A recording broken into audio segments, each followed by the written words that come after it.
18 दिन चले महाभारत के युद्ध में दुर्योधन की मृत्यु के पश्चात जब युधिष्ठिर का राज तिलक हो रहा था, तब अपने 100 पुत्रों की मौत से दुखी माता गांधारी ने महाभारत में कौरवों की हार के लिए श्री कृष्ण को दोषी ठहराया और उनको श्राप देते हुए कहा था, जिस तरह कौरवों के वंश का नाश हुआ है, ठीक उसी तरह आज से 36 साल बाद तुम्हारे वंश यदुवंशियों का भी नाश होगा।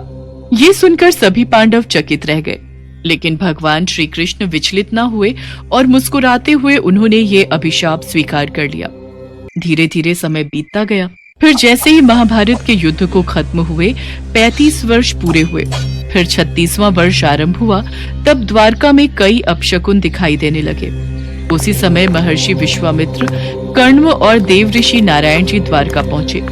जैसे ही यादव कुल के नवयुवकों को पता चला कि कुछ ऋषिगण द्वारका पधारे हैं, तो उन्होंने ऋषियों के साथ मजाक करने का मन बनाया।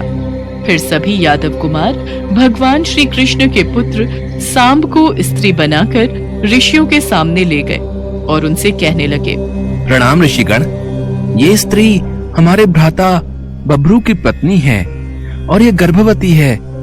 इनके मन में पुत्र की बड़ी लालसा है।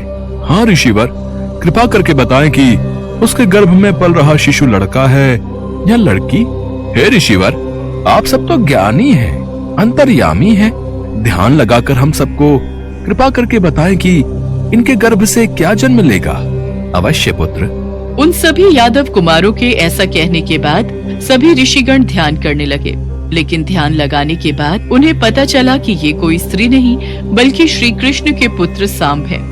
उनकी इस शरारत से वो ऋषि क्रोधित हो उठे और उन्हें श्राप देते हुए कहने लगे, हम ऋषियों के साथ इस तरह का तुच्छ मजाक करते हुए तुम्हें शर्म नहीं आई? ये कोई स्त्री नहीं बल्कि श्री कृष्ण के पुत्र सांब हैं। हम तुम्हें श्राप देते हैं कि इसके गर्भ से लोहे के मूषल का जन्म होगा और उसी लोहे के मूषल से तुम बलराम और कृष्ण के अलावा अपने पूरे कुल का विनाश कर डालोगे। घबराए हुए यादव कुमार उनसे क्षमा याचना करने लगते हैं। नहीं नहीं, हमें क्षमा करें ऋषिवर, हमसे बहुत बड़ी भूल हो गई। हमारी शरारत की हमें इतनी बड़ी सजा मत दीजिए ऋषिवर। लेकिन वो उनकी एक नहीं सुनते। फिर वो तीनों ऋषिवर जाकर कृष्ण जी को सारी बात बताते हैं। हे ऋषिवर, आप सबने जैसा कहा वैसा ही होगा। उधर घबराए हुए सभी यादव कुमार सारी घटना का जिक्र जाकर राजा उग्रसेन से करते हैं। तुम सब चिंता मत करो, हम उस लोहे के मूषल का चूर्ण बनाकर प्रभास नदी में प्रवाहित कर देंगे। इससे हमें उस श्राप से मुक्ति मिल जाएगी। अगले ही दिन सांब ने एक लोहे के मूसल को जन्म दिया। यादव कुमारों ने वो मूसल ले जाकर राजा उग्रसेन को दे दिया। राजा ने उस लोहे के मूसल का महीन चूरा बनवाकर समुद्र में फेंकवा दिया और साथ ही ये घोषणा भी कर दी, अब से यादव राज्य में नशीली दवाओं का उत्पादन कभी नहीं होगा और जो भी व्यक्ति ऐसा करते हुए पाया गया वो अपने भाई बंधुओं के साथ सूली पर लटका दिया जाएगा। इस तरह द्वारकावासी अपने ऊपर आने वाले संकट से बचने के लिए तरह तरह के प्रयत्न करने लगे।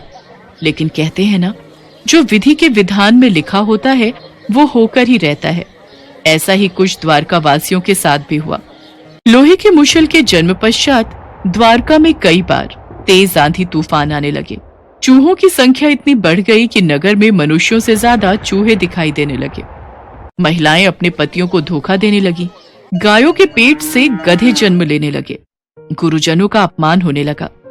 खाना खाने जैसे ही बैठते तो थाली में खाने की जगह छोटे छोटे कीड़े चलने लगते। ये सब काल का पलटफेर देख श्री कृष्ण ने कहा, महाभारत के समय जैसा योग था वही आज भी है।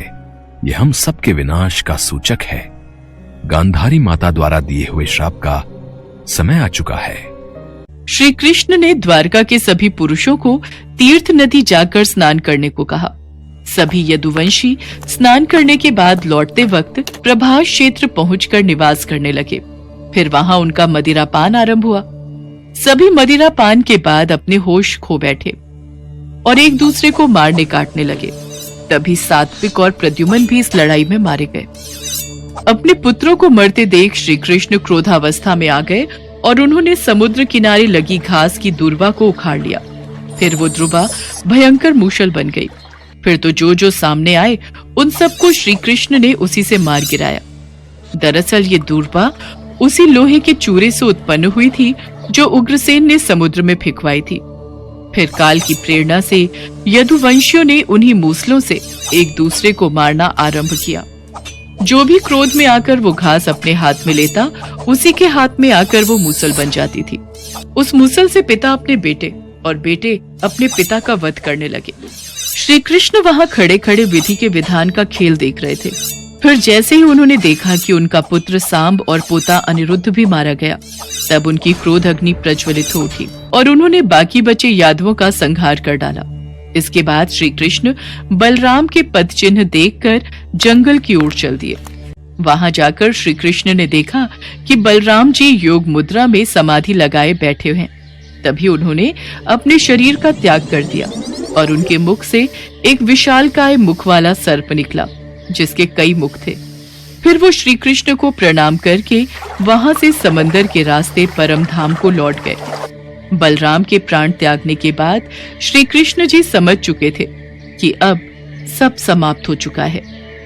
कुछ देर बाद वो पीपल के पेड़ के नीचे बैठ गए। उस समय उन्होंने अपना चतुर्भुज रूप धारण कर रखा था। उस समय भगवान अपनी दाहिनी जांघ पर अपना बायां चरण रखकर बैठे हुए थे। उनका लाल लाल तलवा रक्त कमल के समान चमक रहा था। तभी वहां से एक बहेलिया गुजर रहा था।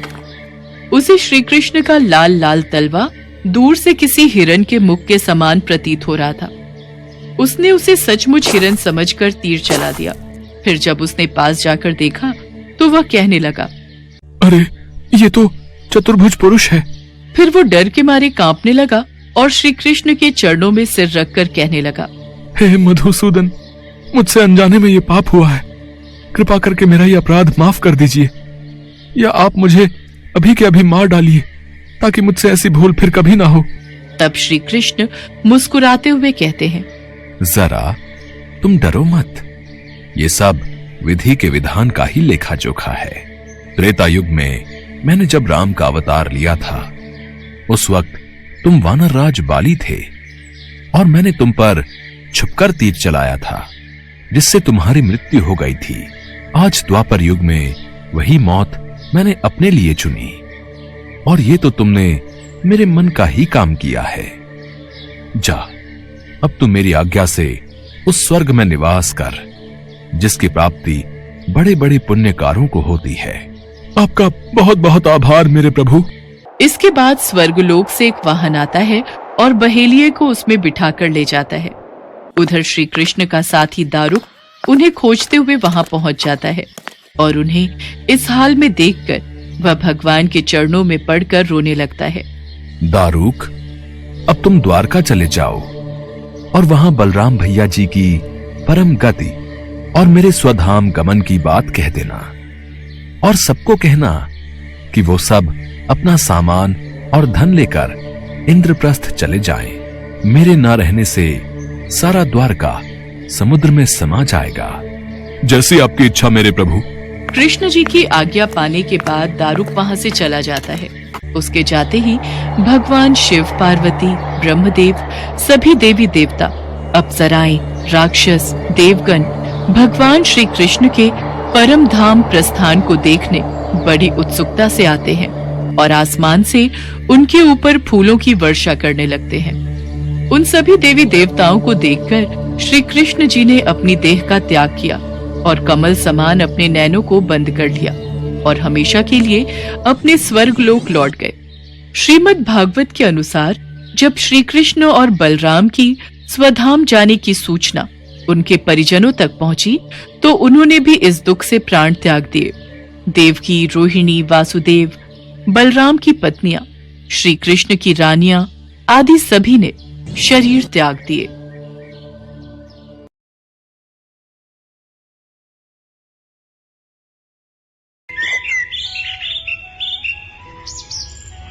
बहुत समय पहले की बात है। उत्तर प्रदेश के मथुरा जिले में राधा रानी के जन्मस्थान बरसाने में एक धनवान सेठ जी रहते थे। सेठ जी के 3 बेटे और 3 बहुएं थी। सेठानी जी का काफी समय पहले देहांत हो चुका था। सेठ जी के पास सुख, समृद्धि और धन सब कुछ था, बस सेठ जी के पास एक चीज की कमी थी, उनकी कोई बेटी नहीं थी। एक बार सेठ जी के घर एक संत आए तो सेठ जी ने उन्हें अपना दुख बताया।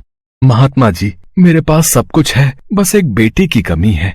जीवन में जिस भी चीज का अभाव हो उसका स्थान भगवान के भाव को दे देना चाहिए। बेटी नहीं है तो क्या हुआ, राधा रानी को अपनी बेटी मान लो। इतना कहकर संत ने सेठ जी को राधा रानी की एक तस्वीर दी। सेठ जी ने वो तस्वीर अपने कमरे में टांग ली।